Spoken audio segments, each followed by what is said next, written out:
Over 4 years has passed since the inception of the game jam that ignited the spark for Wildmender. During those early days, Muse Games' studio space was a bustling hub as they were diligently wrapping up the final touches on the projects Guns of Icarus and Amsterdam. And then COVID hit. They were forced to brave the storm of COVID's impact on New York City, standing strong through its devastating weight. Muse weathered the darkest days of the pandemic, navigating isolation and uncertainty. The decision to let go of their studio lease, embracing a fully remote approach, was not without its share of challenges, and in the quest to find a suitable publisher, they encountered obstacles that tested their resolve. Wildmender stands as a testament to resilience. Emerging as a formidable undertaking, it stands as a world of intricate simulations, driven by complex systems and brought to life through procedural generation. This isn't just about crafting terrain, props, quests, or resources. It's about breathing life into every facet, notably the flora that graces this virtual realm. As we draw closer to the culmination of this extraordinary journey, it's only fitting to reflect upon the narrative that has unfolded within Wildmender's universe. We wish to share its story, not just to commemorate the road travelled, but to impart the invaluable lessons garnered along this winding path. So, how was Wildmender born?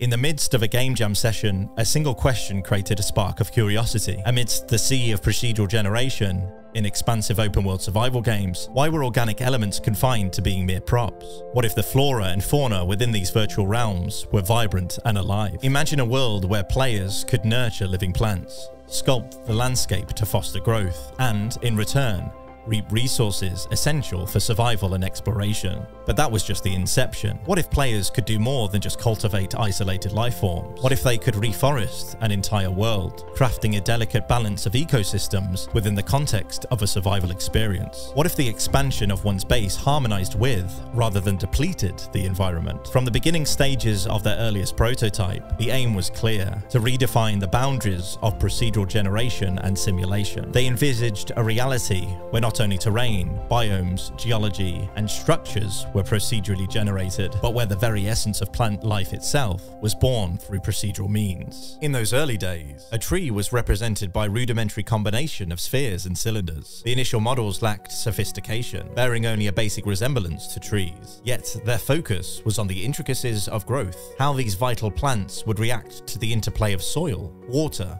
sunlight, and environmental conditions. This philosophy guided Muse throughout the journey. The vegetation in the game would transcend the status of mere props. It would sprout, flourish, and even decay, influenced by factors like air quality, water availability, soil richness, terrain topology, neighboring species, and potential threats. Through countless simulations, they witness vast forests organically flourish from a mere handful of scattered seeds. This approach empowers players with a dynamic spectrum of options, allowing them to engage in both micro and macro management, giving life to a world where nature's forces are both the canvas and the challenge. When the initial wave of COVID-19 hit NYC, Muse hoped for a brief hiatus, but soon it became clear that this was a long-term challenge. The once thriving creative space became a financial burden, even though it was relatively affordable by city standards. Negotiating lease termination proved difficult, but with the help of a skilled real estate attorney, they reached a settlement. Muse paid a penalty of 3 months' rent and forfeit their deposit, ultimately allowing them to move forward. They witnessed the neighborhood's transformation, and it was sobering, with closed storefronts and an eerie quiet. Muse transitioned to fully remote work. Adapting a full-time remote schedule was difficult, but the team pulled through, like many, even finding the whole experience rewarding.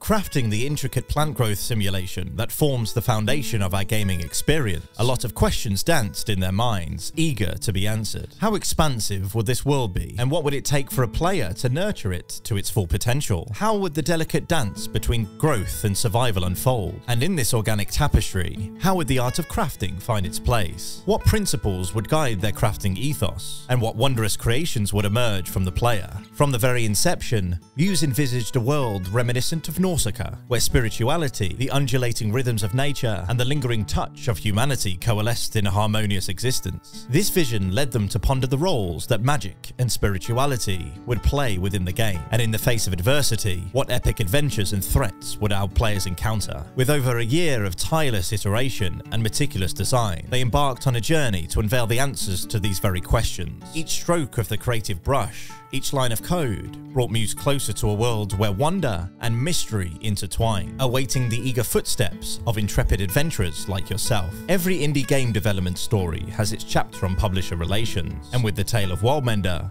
Muse was no exception. They knew that teaming up with the publisher could bring more than just funding to the table. It meant having vital support in QA, localization, console certification, marketing, and platform deals. But before venturing further, they turned to their trusted publisher for Ember, one who they knew had deep respect for their team and shared their vision. Thanks to early budgeting and planning, Muse presented a comprehensive package, market analysis, core mechanics, development milestones, and more. With the help of the talented James McGregor, who had crafted the Ember trailer, Muse even had a fantastic prototype build. The conversation flowed smoothly.